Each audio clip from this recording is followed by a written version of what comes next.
Welcome to Parenting Teens with Dr. Cam, a podcast about navigating adolescence without losing our minds. Each week, I guide you around the teenage landmines with practical tips, simple solutions, and words of encouragement. I'm your host, Dr. Cam. Let's get on with the show.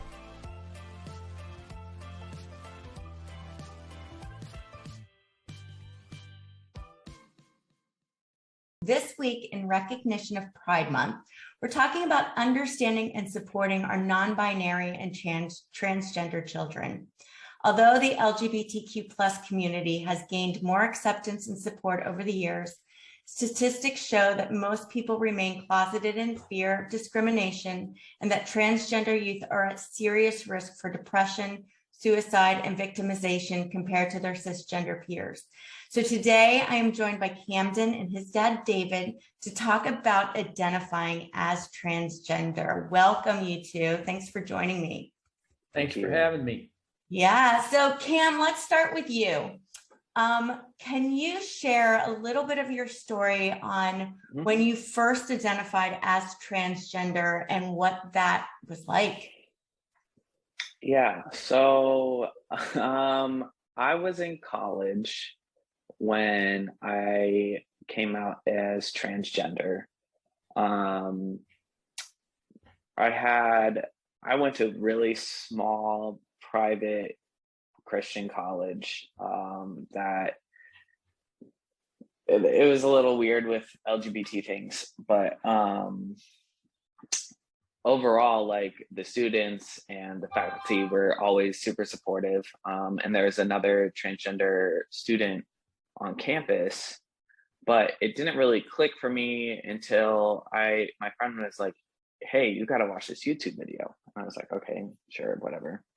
And I was like watching this YouTube video, and this individual was going over like definitions and going over like what certain things were within the gender construct, and like being like what's transgender versus non-binary, and all the umbrella terms. And like as they're explaining it, I was like, oh, there's a word for like what I'm feeling. And I think I kind of knew my entire life because growing up, I always wanted to hang with my brother. I wanted to do whatever my brother and his friends were doing. And I always wanted to fill the masculine role with my friends. And when I went to a summer camp, and we always had a lip sync night, and every time I was like, I want the dude role. Like, I don't want anything else. I don't have to wear dresses. No. But I didn't have the terminology to explain what I was feeling until college. And like when that happened, it clicked. And I remember I like called my parents like probably like a week later after that, and like had that fun conversation with being like, "Hey, so this is me." And it was a tough conversation for sure, because obviously your parents at that time knew me as 21 years as their daughter. And for me to be like, so actually I'm your son now, and I use he, him pronouns, and I go by Camden. That's a lot to take in for anybody. It doesn't matter if it's parents or it's friends. It is a lot to take in. And I think that was one of my biggest things with my coming out. As much as it was uncomfortable to have those conversations, it was really important for me to allow my parents to ask the questions that they needed to. And I knew that they were going to ask them wrong, and they're probably going to come off the wrong way. But I needed to allow them to have that dialogue, because then it allows me to correct them, be like, "Hey, here's a better way to like ask this question in the future," or "Hey, you probably shouldn't ask that to someone." But being able to be okay with really uncomfortable dialogue with your parents was like something that was really important for me in my transition. And I know it's like a lot easier said than done for like anybody coming out, whether it's gay, trans, lesbian, bisexual, whatever, in the whole queer spectrum. It's not an easy conversation to have, but I think it's super important to have as the individual coming out, is to learn to be uncomfortable, or rather be comfortable with the uncomfortable in like Right. situations.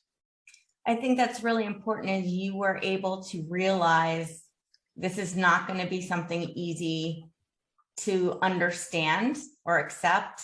So I'm going to be open about that, because I think that's really hard. David, when Cam came to you and said, "Hey, Dad, I'm your son," what went through your mind at first? And I know people listening are going to relate. Well, I think initially, because the first time you hear it, as a parent, you're concerned that did they go through? I mean, how do you know that? Yeah. We always knew that Cam was, never liked to wear dresses, do boy things that but I think, our impression was that he was just going to be kind of a butch gal, somebody that dressed more like a guy than a gal. And, but other than that, I think that was kind of where you might have thought, Cam would have gone. So when you start talking about a trans type situation, it becomes way more serious, because you're thinking about, well, if there's surgery involved, you can't really undo those kinds of things. If you're going to have surgery with transgender, those questions start coming out. Are you, what does that mean? But you also ask a lot of the questions. Are you sure when you get to be, 28, 29, 30, are you going to change your mind? And, because as a parent, you don't want your child to commit to something that in your mind could change. Yeah. Because you don't know how committed, we didn't know how committed Cam was at that point when he first shared that with us. And so we did ask a lot of questions, and it really wasn't even questions about surgery at that point. It's, well, how do you know? And you do get the feeling that because of the way the world is and everything is so open, were there things in that Cam was exposed to that might have made him think that that was the direction he was going to, but that's really not where his heart was. You don't know. And that those kinds of decisions, from what I was a teacher in high school for 22 years,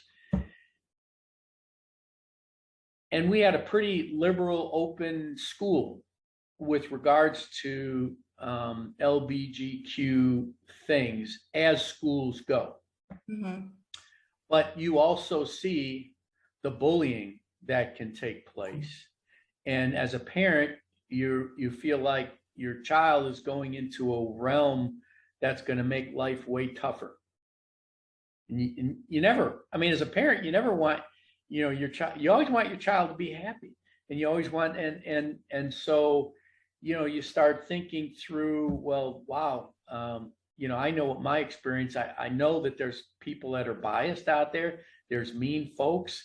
There's always going to be mean folks. There's going to be people that won't accept this. So I think that's, where you start asking all those questions. Well, you're sure about this, because, man, that's going down a road that's not going to make your life any easier. So yeah, there's a lot of time. When you ask what were we thinking at the very moment that he shared that, it's difficult to go back because we've gone through so much since that time that sometimes if I share things, they may be things that we came to after a period of time, not that first moment when Cam shared, that fact. I think there was a lot of silence when he first said it, because as a parent, you're going, well, now what do I say? Process. What do I say now? And again, anything we said, whether it was wrong or right, was always, whether we ask a question wrong, with the thought that we want our child to be happy. Yeah. And you're just wanting, so you ask a lot of those, questions to try to get them to go down a road in life that would be easier. Yeah. And I think, David, I appreciate you asking those too, because I think we're saying that too, because I hear this from a lot of parents. And I mean, I think it is a very natural place to go is how do you know, right? Because so there's kind of those two things. It's the how do you know, why is, dressing differently or dressing more masculine, why is that enough? How are you sure? And that fear of, I've also heard the fear of, and even Cam said, I saw it on YouTube, which immediately I get where you're coming from, but also parents go, well, crap, if he hadn't seen that YouTube video, would he have been okay as he was before? So Right. Cam, explain to us a little bit, a cisgender people, how do you know, or how did you know for sure that you were not born the right gender, or you didn't identify as that gender? So for me, obviously with like YouTube and social media, that is a big concern with a lot of parents. My parents brought it up. And it's hard to make them see that it wasn't because of social media, because it's not great by any means now, but like it is so much more accepted in social media and YouTube and movies and social situations now, that people are feeling more comfortable to post these things. So we're seeing more of it, but we were always here. It's just that we weren't in a place like until the past like 6-7 years that it's been safe enough to post videos about it. Because like you had commented on some of the statistics at the beginning, that was one of the things that crossed my mind. I was like, yo, statistically, transgender individuals do tend to get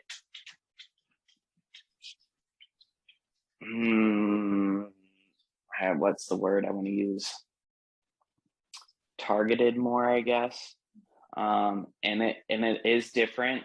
So like for me, I'm transitioning into a white male. White males don't really have issues that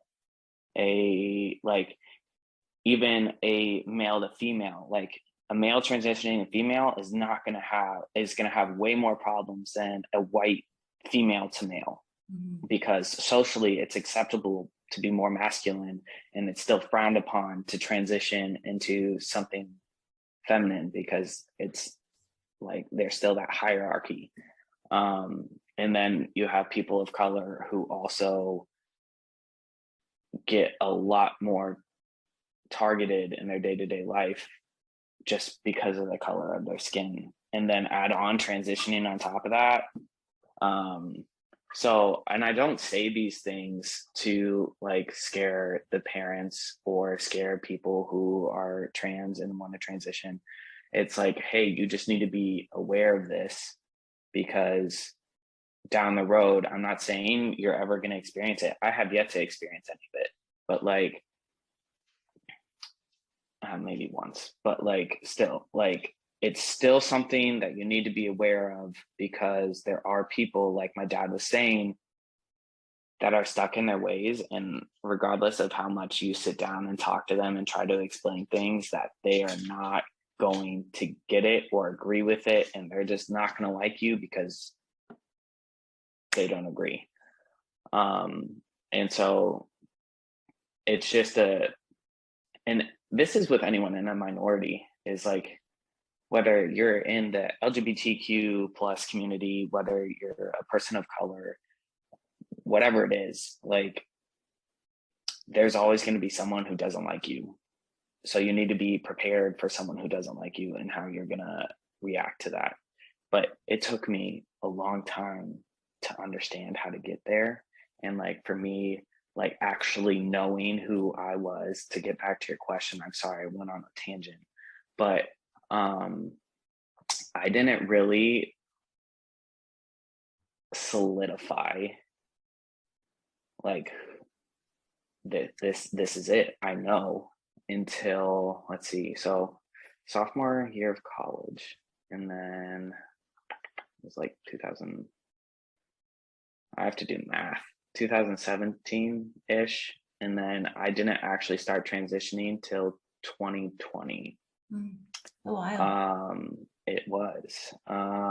And I went through a lot of steps with that, because obviously I did hear what my parents were saying, and I was like, okay, maybe I need to take a second and like go over this, because obviously hormones are a big change. Like, yeah, some things go back to normal, but like, if I were to stop hormones right now, my voice is going to stay the same and my facial hair is going to stay the same, but then my like fat distribution will go back to normal, my menstrual cycle will start back up, like all of these, like those bodily things will stay, but like will go back to their biological origin versus, you know.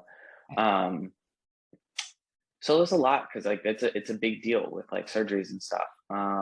And I had a really hard time being confident in myself, and part of that was because I knew my parents weren't super, like, I mean, I never questioned that my parents loved me. Like, that was never a question. It was just a matter of them supporting me, I guess. And so that played a role into it. But like, ultimately, like, when it really kicked in and I was like, oh, I need to transition, is I hit a really bad like depression streak, and was in therapy and all these things. And one Saturday morning, I woke up at 9:03, and I remember it because it was such a awakening moment for me. Out of my sleep, I was just bawling, and I called my parents and I told them, I was like, listen, if I can't transition, I will kill myself. And that was it for me. And I've never felt something so sure in my life, like in that moment. And I don't know if my parents, I can't speak for them when I told them that. But like, I think for them, they're like, we might not agree with this, but like, this is what our kid is telling us. And they took that at face value and just trusted me. And they're like, cool, what do we need to do to like get you to a place, you know? And so I've now been on testosterone for 2 years. I am a year and a half post-top surgery. And I think, at least I'd like to think, that over time, they've seen the psychological and emotional change that has taken place because I'm starting to live my truth and my authentic self. Because genuinely, I am more happy as a person and like in my day-to-day life. And that's not solely because I like transitioned. It's a big part, but I also did like 3 years of therapy post transition, like a year up to my transition and then 2 years after my transition. And I think that's something important that young trans people need to hear is like, hey, even with transitioning, you're going to feel freaking awesome when you are allowed to start transitioning and like go through those steps, but it's not going to fix everything. It's not a fix it all pill. And so it's important to sit down with yourself and identify the things that you can change now, with just within yourself and working on things, and then what is something that you can't change, and the only way you can change that is transitioning, like, and going through those things and figuring out how to go about that, because transitioning is great and it's ultimately like gonna boost everything like 90%, but there's still gonna be like 10% that doesn't have to do with transitioning that you're gonna eventually have to figure out. But yeah, so I think it was like a 3-year thing where I was going back and forth. Like there was one time where I got approved to start hormone therapy, and I chose to not start it because I wasn't sure yet. And like I was just like, I don't know. But I think what's important is, regardless of who you listen to or what you read, everyone's transition is going to be different. Just because like I may be able to be really comfortable in the uncomfortable situations with people and like be able to ask those questions, or sorry, not ask those questions, but answer those questions, doesn't mean everyone's that comfortable to do that. And people, whoever you are, just need to know that it's okay that someone's not there yet. I think it's just the most important thing is, while you may not understand it at all and you might not agree with it, support is the biggest thing. Because if you, like, I know for me, like my parents said some really tough things to me during like my beginning years, and like I've forgiven them for it, but like it still sticks with me. It's still stuff that I know. And so for me, it's like that parents' response plays a role in mental health when coming out, regardless if you're coming out as trans or somewhere within the queer spectrum, whatever it is. Parental response plays a huge part into that person accepting themselves and loving themselves, because obviously as a kid you look up to your parents and you're like, yo, you brought me into this world and I want to make you proud and I want you to love me and be happy that I'm your kid. And we already know coming out is gonna mess with that, so it's hard to balance that as a parent. I mean, I can't speak to that, but I can only imagine that like it's hard to balance knowing that that's what your kid is seeking validation, and then also like sharing your concerns with them in a way that doesn't invalidate them. And I think that is a really difficult thing. And David, I want to go to you too, because I know you guys have a great relationship now and you've been supportive, but you had to go through a big mind shift yourself because you had a daughter for all these years and now you shifted to a son. So what is something that you kind of know now that you wish you knew then, or something you could offer to parents that are kind of in that mode of wanting to support, but also really worried about the decision that their child's making? I think that, well, first of all, as with any situation or relationship, communication is so important. And being open to conversations without shutting anybody down. I mean, you just have to be willing to sit and listen. And for me as a parent, you know, I'm a fixer. I want to fix things a lot of times. Fix the problem. Fix the problem. Well, sometimes they're not problems that need to be fixed. They're not a problem at all. But in my mind, if I think there's a problem, I want to fix it. And lots of parents are in that kind of situation. But listening, but not listening and trying to come up with a contrary answer or well, did you think of this? Or really, you got to listen. And ask questions like, well, so share with me all those reasons that make you very comfortable and assured that this is where you are, who you are.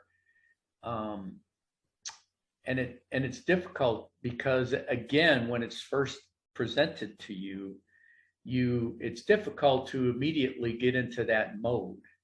But the quicker you can get into the mode of listening a lot more than speaking, you're probably going to be a lot better off, because you have to hear what your child's telling you.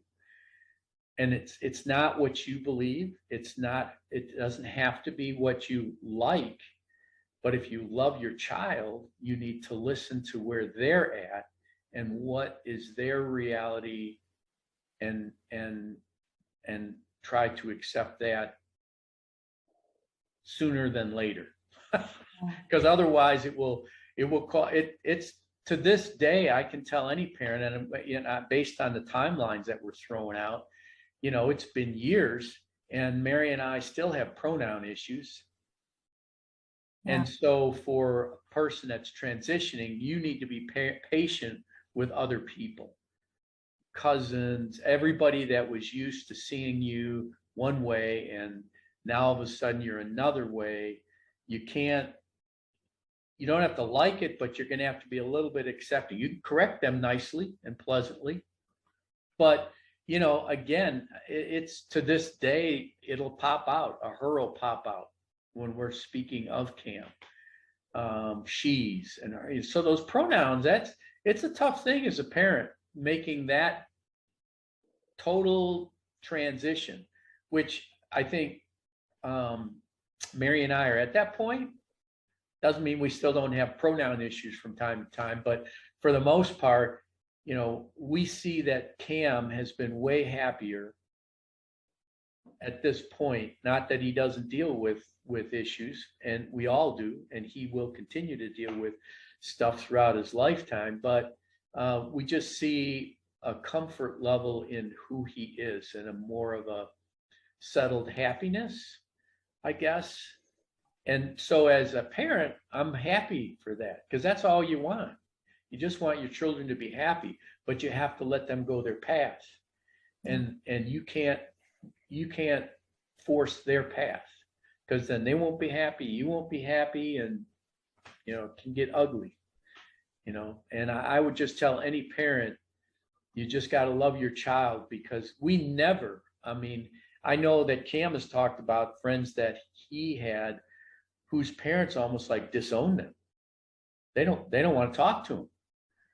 And I can't even imagine that. That is, I understand that initial impulse, but holy mackerel, fundamentally, they're your child, and you need to understand where they're at and what they're going through, and support them as best you can. And that doesn't mean that someone is always going to be 100% behind their decision, but you still got to be loving. And once you see that they're happier, then you understand more about why that was necessary for them. And again, you just you want to see your child happy. So that's great advice. Yeah. I think what's interesting too is Cam is still Cam. Right. Right. Same child you raised, same child you've always had, same person. I think that's, parents often fear, I'm going to lose my child, and you don't. You get your child in a more authentic form that they feel comfortable in. No, absolutely. I will, say, 100% that, yeah, that's true. I mean, accepting them where they're at, just makes, a whole lot of difference from, not. I mean, I think for us as parents, we would not have even thought not to be there to support Cam at the surgery point. Yeah. I mean, that is so important.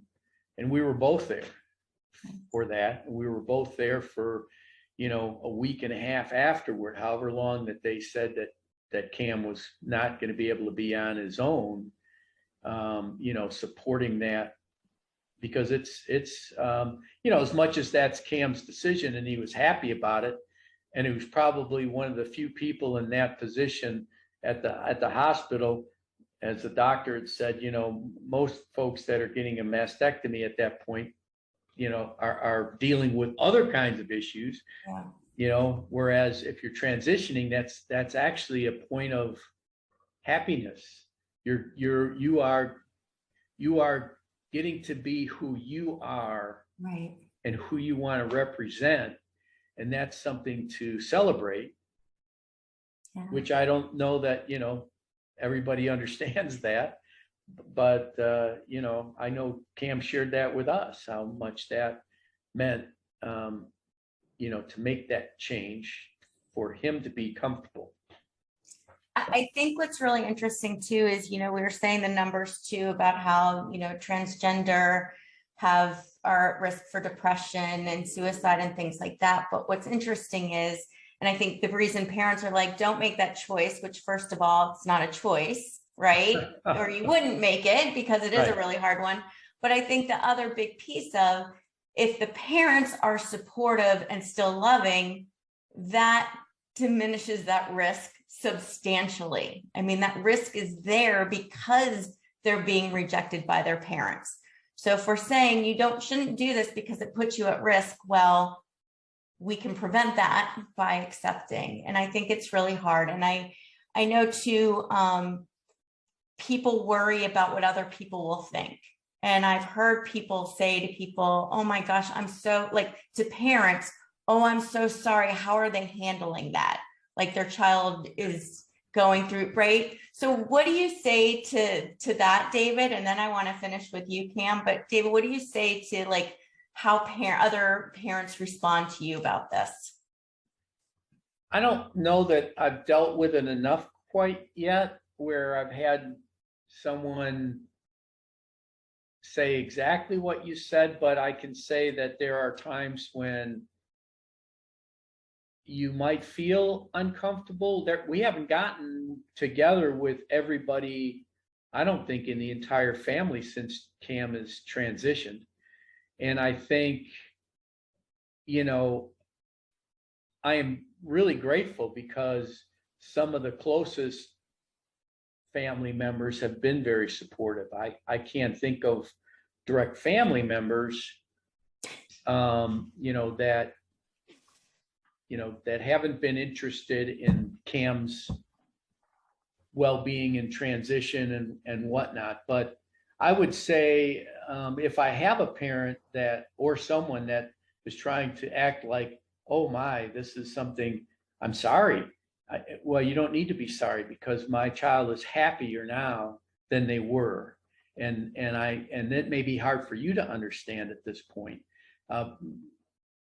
because you may not have gone through it, but it's not something to, you have to learn that it's not something to grieve about. Although I think I think parents go through a certain grieving of a loss of one thought process of who their child was, and then learning to accept that next one as wholeheartedly. Yeah. And so if the person going through their transition has to understand that parent is maybe going through some of those things, and maybe moms with a daughter may be tougher than the dad going through it with the daughter, because again, the things you think about as a parent that you're going to celebrate with your daughter through her lifetime change a little bit when you're going to be celebrating with, they're still celebrations, but again, you know, none of it's easy, but the love and the support, that's key. That the sooner that a parent can support their child in a loving way, the better off your child is going to be. So if you're interested in helping them and having them to be happy and not depressed, then you need to do your part in showing them how much you love them and support them, and that this transition doesn't change a thing. Yeah. With regard, and you know, to support, Cam is the same person that Cam has always been, very thoughtful, very loving, very I'm always amazed at how well spoken he is, and so, you know, I'm proud of Cam. That never really changed. I think my always biggest fear was that Cam was going to be happy because you want your child to be happy, but I see he's happy. And so again, someone going through it, you need to, again, it takes time. There's no switch that you can, and immediately everybody's going to be where they need to be.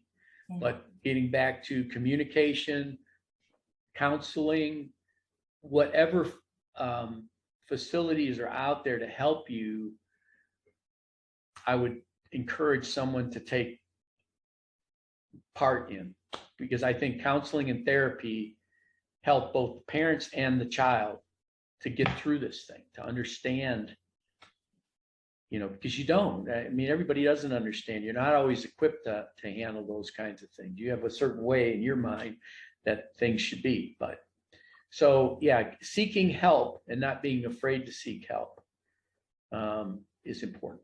That's great. Really, really good advice. Cam, any parting words that you want to share just for people to kind of understand, and knowing that people listening here are parents, any kind of words of help or encouragement for parents on how they can best support their kids who are either have already come out or, you know, maybe opening the door to allow their kids? Because I think that's hard too, is we may be closing the door because we don't want to hear it, but then we're not allowing our kids to be their authentic selves. So how to open that door and allow our kids to speak up.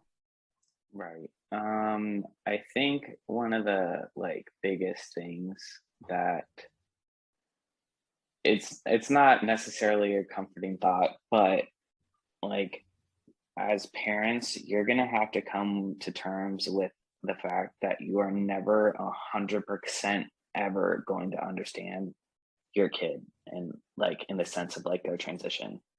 The only way that you would 100% understand what they're feeling and what they're going through is if you felt the same, and most of the time parents don't.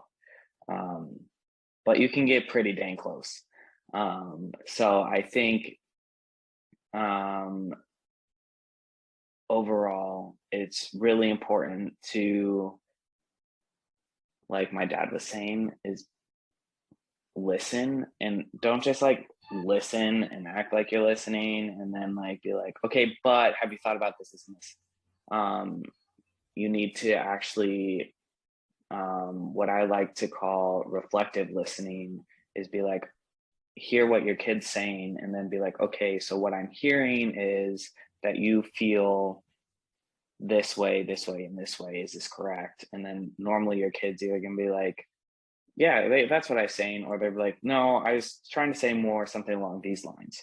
So it allows that open communication where it doesn't feel judgy on either side. It opens up to, because communication doesn't necessarily mean that you're comprehending what you're communicating about.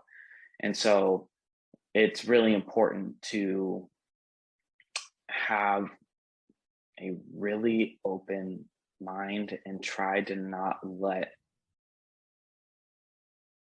all of previous things you thought were right or wrong, and what you might think is something that's wrong, like just be there for your kid and just listen and let them know it's a safe space, and that regardless of you not understanding it, that you are never going to stop loving them and being there for them.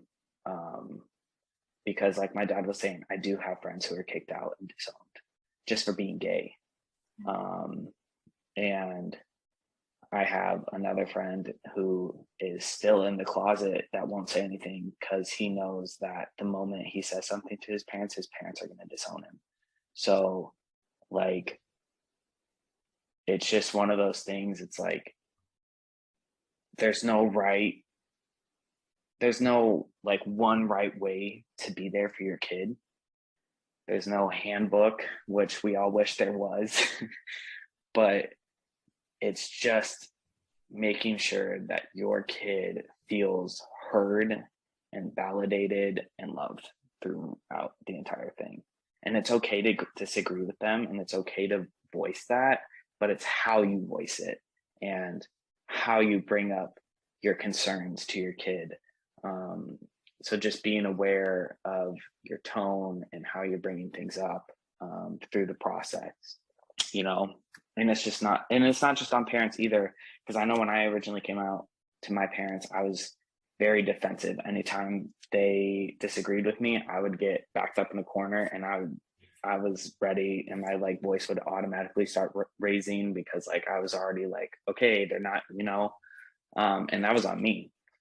And like, to the kids, if they're watching this,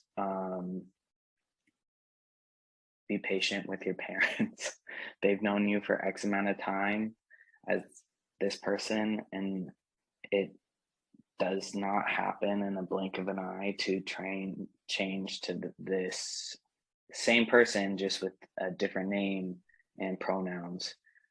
For me, my biggest thing was my name first. Like, I was like, I don't care about the pronouns right now. It'd be nice, but I know pronouns are a lot harder to change than a name is. So I was like, let's just work on the name. And then like, I would remind them of my pronouns here and there and be like, yeah, she was, hey, it's he. And I'm like, oh yeah, right, sorry, you know, but not. And that's a wrap. Thanks for joining me today on Parenting Teens with Dr. Cam. Make sure to visit my website, www.askdrcam.com, where you can subscribe to the show in iTunes, Stitcher, or via RSS, so you'll never miss a show again. While you're at it, if you found value in this episode, I'd appreciate a rating on iTunes, and hey, why not share it with a friend too? Be sure to tune in to my next episode. And remember, parenting teens may not be easy, but with my help, it can be a whole lot easier than this.